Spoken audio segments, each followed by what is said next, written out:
नमस्कार दोस्तों, स्वागत है आपका आपके अपने चैनल क्रेजी क्रिप्टो मिंटू में। मार्केट का हाल तो कुछ अच्छा नहीं चल रहा है और ना ही अभी अच्छा दिखाई दे रहा है कि साहब आगे भी कुछ ऐसा अच्छा होने वाला है, लेकिन कहीं ना कहीं एक पॉजिटिव चीज जरूर, इतना सब कुछ हुआ तो निकल के आई।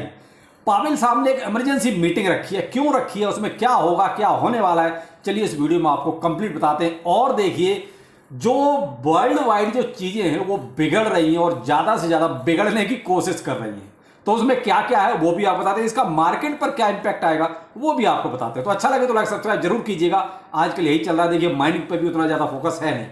दूसरा, आपको लेटेस्ट अपडेट के लिए देखिए ट्विटर और टेलीग्राम दोनों को ज्वाइन करना बहुत ही जरूरी है, क्योंकि देखिए वीडियो तो बहुत बाद में बनता है, टाइम से ही बनेगा, लेकिन ये लेटेस्ट अपडेट आपको जो है सारे के सारे ट्विटर और टेलीग्राम पर पहले ही प्रोवाइड करा दिए गए हैं, तो आप वहां से पहले से ही अपडेट हो चुके होंगे। अब आते हैं फिलहाल मार्केट में। क्या मार्केट आपका देखिए अभी 50,000 पर तो आ गया है दोबारा लौट कर, यानी, लेकिन आपने इसकी गिरावट भी अच्छी खासी देखी, यानी कि आपका 48 की सीरीज तक भी गया, यानी कि 49, 48 की सीरीज तक भी आपको बीटीसी जाता हुआ दिखाई दिया। और मैंने आपको सुबह भी ये कहा, कल शाम को भी ये कहा कि देखिए जो सिम्टम आपके मार्केट में दिखाई दे रहे हैं उससे कोई बहुत पॉजिटिविटी कहीं भी मार्केट में नजर और नहीं आ रही। कुछ ऐसा ही आपको दिखाई दिया आज भी। अभी ठीक है, थोड़ा सा रिटर्न हुआ, यानी आपका लगभग आप ये मान सकते हो 1500 से $2,000 आपका ऊपर आया बीटीसी निकल के। अब यहां एक जो पॉजिटिव न्यूज चल रही है, शायद उसका ये इंपैक्ट था, और वो था पावेल साहब ने ये जो जितना भी अभी देख रहे हैं हाल फिलहाल में जो खींचतान चल रही है, जो ये सब एक तरह से देखा जाए स्टॉक मार्केटों की बैंड बजी हुई है, इसके लिए इन्होंने एक इमरजेंसी मीटिंग रखी। अब पावेल साहब इमरजेंसी मीटिंग रखे तो सबसे पहले जो दिमाग में आता है वो वही आता है कि ये रेट ऑफ जो इंटरेस्ट है उसको कट करें, कैसे भी करके ये कट करें। तो वही एक पॉजिटिव चीज कहीं चल रही है कि शायद 0.75% की रेट ऑफ इंटरेस्ट में कटौती की जा सकती है। अभी हुई नहीं है, लेकिन जो इमरजेंसी मीटिंग है उसका अपडेट मैंने आपको ट्विटर पर पहले ही दे दिया था कि देखिए इमरजेंसी मीटिंग उन्होंने हेल्ड की है। अब उसका क्या रिजल्ट आता है क्या नहीं आता है, ये देखिए अभी र्यूमर चल रहे हैं, अभी तक रिजल्ट तो आउट हुआ नहीं कि भाई मीटिंग में एक्चुअली निकला क्या।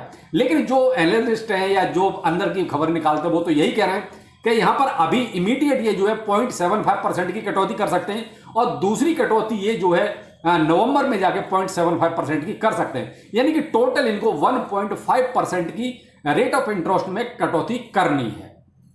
अगर ऐसा होता है तो मेरे भाई फिर मार्केट में थोड़ी सी जान पड़ती हुई नजर आ सकती है। ये लेकिन डिपेंड करता है इसी पर कि भाई पावेल साहब क्या रिजल्ट लेके आते हैं। अभी तो उनकी मीटिंग का ही वो है कि भाई क्या निकलता है वो देखना पड़ेगा, लेकिन जो कहता है अंदरूनी खबरें जो निकलती हैं बहुत सारी, तो वो लोग इस चीज को कह रहे हैं कि भाई अभी इमीडिएट इतना हो सकता है, क्योंकि कहीं कहीं बाइडेन ने जो है दखलंदाजी की है, भाई इलेक्शन भी है, और दूसरा आप देख रहे हैं जो भी हाल चल रहा है मार्केट का तो बुरा हाल है, तो इस वजह से ऐसा हो सकता है। वेट कीजिएगा, जो भी अपडेट आएगा आपको मैं तुरंत टेलीग्राम और ट्विटर पर प्रोवाइड पहले ही करा दूंगा। अब इसके पीछे और जो नेगेटिव न्यूज है भाई, वो तो देखिए मार्केट में इंपैक्ट पड़ रहा है। आपको मैंने बहुत पहले, यानी कि जैसे ये न्यूज फ्लैश हुई, मैंने आपको ये बताया कि रॉबिनहुड ऑलरेडी ट्रेडिंग को पॉज कर चुका है, यानी कि रोक चुका है 24 आवर के लिए। अब वो क्यों? क्योंकि जो इतनी ज्यादा वोलेटिलिटी आ गई उसकी वजह से ट्रेडिंग को उसे होल्ड करना पड़ा, रोकना पड़ा, और वो भी 24 आवर के लिए। अब रॉबिनहुड एक्सचेंज कोई छोटा मोटा एक्सचेंज नहीं है, अमेरिका में ये एक्सचेंज बहुत ज्यादा यूज करने वालों एक्सचेंजों में से एक है। तो यहां पर आप देख सकते हैं जब ऐसे बड़े बड़े एक्सचेंज एक्शन ले रहे हैं तो फिर क्या होगा, मार्केट तो कहीं ना कहीं आप देख रहे हैं पैनिक में ही। उधर मैंने आपको सुबह ही बताया था कि कोरिया में भी स्टॉक एक्सचेंज में पहले ही उन्होंने बिल्कुल पॉज कर दिया कि भाई कोई भी सेल ऑर्डर नहीं लगाएगा। तो ये क्या है कि किसी तरीके से मार्केट को बचाने के तरीके हैं, आप ये मान सकते हैं। तो क्रिप्टो और स्टॉक मार्केट दोनों में सेम चीज चल रही है। उधर आपने देख लिया एक वो रिटेलिएशन पहले से ही चल रहा है, यानी कि आपका ईरान और वो इजराइल और वो सब लेमन वगैरह, वहां पर एक अलग से ही वो कहानी पक रही है। और वो ट्यूसडे और वेडनेसडे का कुछ ज्यादा ही सुना जा रहा है कि शायद हो सकता है ऐसा कुछ हो जाए, क्योंकि एक एडवाइजरी और भी यूएस ने जारी कर दी है कि उधर का कोई भी हवाई क्षेत्र आप जो है कोई भी पैसेंजर प्लेन यूज ना करें। यानी ये क्या है कि मार्केट में पैनिक क्रिएट करने के और साधन कह सकते हैं आप, लेकिन सावधानी भी जरूरी है कि वो न मालूम किधर से कौन क्या कुछ कर बैठे। तो इसलिए यूएस ने पहले ही कह दिया कि भाई कोई भी इजराइल का, ईरान का, लेबनान का, टर्की का या और उधर जो भी और कंट्रीज हैं उनका कोई भी एयर स्पेस यूज नहीं करे। तो भाई एक तरह से देखा जाए तो पाबंदी लग गई, ये हो गया। दूसरा, रिसेंटली करंट में हुआ, और करंट में ये हुआ कि अपने नेबर कंट्री यानी कि बांग्लादेश, वहां भी तख्ता पलट हो गया। अब ये तख्ता पलट क्या, यानी कि शेख हसीना सरकार ने वहां इस्तीफा दिया, जो बाकायदा इलेक्टेड गवर्नमेंट थी। अब वहां किसका राज हो गया? सेना का, यानी कि वहां पर एक तरह से सैनिक शासन लागू हो गया। जैसे आपने मोस्टली देखा है कि अपने नेबर कंट्री में पाकिस्तान में अक्सर ऐसा होता रहता है, लेकिन इस बार ये बांग्लादेश में भी हो गया। शेख हसीना ने देश छोड़ दिया है और अब खबर यही निकल के आ रही है कि वो जो है इंडिया में शायद उधर अगरतला में कहीं पहुंच भी गई है। इंडिया में उन्होंने एक तरह से शरण ले ली है। अब किसी की भी कंट्री का ये देख लीजिए ये हाल हो जाए कि वहां से प्रधानमंत्री को, इलेक्टेड एक तरह से प्रधानमंत्री को देश छोड़ना पड़े, तो देश की हालत आप समझ सकते हैं कि क्या चल रहा होगा। तो ये जो चीजें चल रही हैं भाई साहब, इनका इंपैक्ट कहीं ना कहीं मार्केट पर आना ही आना है।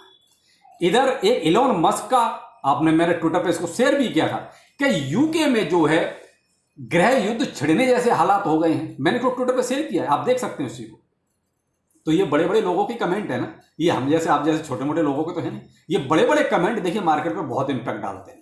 तो भाई ये कुछ चीजें जो चल रही हैं उन सबको ध्यान में रखते हुए भाई आप मार्केट में जो भी स्टेप लें थोड़ा सा ध्यान रखें, क्योंकि यहाँ फियर एंड ग्रीड इंडेक्स आपका वो कहते हैं कि जरूरत से ज्यादा एक तरह से देखा जाए तो फियर में जा रहा है, यानी कि 28 पर पहुंच गया है। जो आपका 70, 65, 70, 65 के आसपास रहता था, वहां से गिर के 28 और 30 के आसपास घूम गया, यानी कि कुल मिला के पूरी तरीके से मार्केट में फियर पैदा हो चुका है।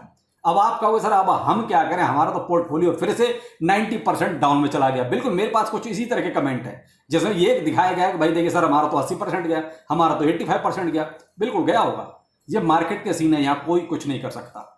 और मैं आपसे इस सिचुएशन में ये तो बिल्कुल भी नहीं कहूंगा कि आपको ये भी बाइंग करें। अब तो आप थोड़ा सा वेट कर लें, पहले तो खरीदने के लिए कुछ है नहीं। अगर जो आप SIP या DCA कर भी रहे हैं तो मैं तो आपको यही कहूंगा भाई थोड़ा सा वेट कीजिए, क्योंकि आज एक हमारे सब्सक्राइबर हैं पुराने, उन्होंने भी यही पूछा कि सर क्या करें, हमारी ये SIP चल रही है, अभी थोड़ा रुके हैं या करते रहें कंटिन्यू। तो मेरे भाई मैं यही कहूँगा, आप जिसके पास एक्सेस मनी है, कुछ ज़्यादा पैसा है, तो ठीक है आप अपना कर सकते हो। लेकिन जो लिमिटेड पैसे वाला बंदा है, मैं तो वही कहूँगा कि आप थोड़ा सा होल्ड कर लीजिए, थोड़ा सा रुक जाइए, थोड़ा सा और मार्केट को देख लीजिए कि आखिर ये सब चल क्या रहा है, या पाटिल साहब क्या कह के आते हैं भाई, वो रेट ऑफ इंटरेस्ट को कम करते हैं नहीं करते हैं, तो उसके हिसाब से आप थोड़ा सा डिसीजन लें। लेकिन मैं अभी फिलहाल यही कहूँगा कि भाई थोड़ा सा रुक जाइए, उसके बाद फिर से अपनी कर सकते हो कंटिन्यू। मैं कुछ नहीं कर रहा हूं ना, तो अभी फिलहाल मैं DCA SIP कुछ नहीं कर रहा हूं। मैंने आपको दोपहर में भी यही कहा, अभी भी यही कर रहा हूं कि मैं अभी फिलहाल मार्केट को थोड़ा और देखना चाहूंगा कि ये सब सिचुएशन चल क्या रही है, कहीं थोड़ा सा कोई किसी भी सिचुएशन का एंड होता हुआ नजर आ रहा है या नहीं आ रहा है। क्योंकि फिलहाल तो मार्केट में आप देख रहे हैं चारों तरफ पैनिक पैनिक पैनिक, यही सब चल रहा है। अब जब आपके आज जब US के मार्केट वगैरह जो स्टॉक मार्केट है ओपन होंगे, तो भाई देखते हैं उसमें और क्या सिचुएशन रहती है। अगर जो पावेल साहब की जो मीटिंग चल रही है उसका कोई पॉजिटिव इंपैक्ट आता है, S&P 500 अगर मान लीजिए थोड़ा सा ग्रीन होता है तो थोड़ा सा मार्केट में पॉजिटिविटी आती है। अगर ऐसा कुछ सीन होगा तो एक अलग चीज है। लेकिन अब सारी डिपेंड करता है कि आज पावेल साहब क्या कहते हैं, रेट ऑफ इंटरेस्ट पर क्या एज स्टेज जो था वही रहेगा, या कुछ कट करते हैं, या और कोई सीन। तो थोड़ा सा आप वेट जरूर कीजिएगा। बाकी भाई मार्केट में मैं तो ये कहूंगा वेट एंड वॉच, बाकी आप खुद समझदार हैं, आप जैसा चाहें वैसा कर सकते हैं। फिर मिलते हैं, नमस्कार।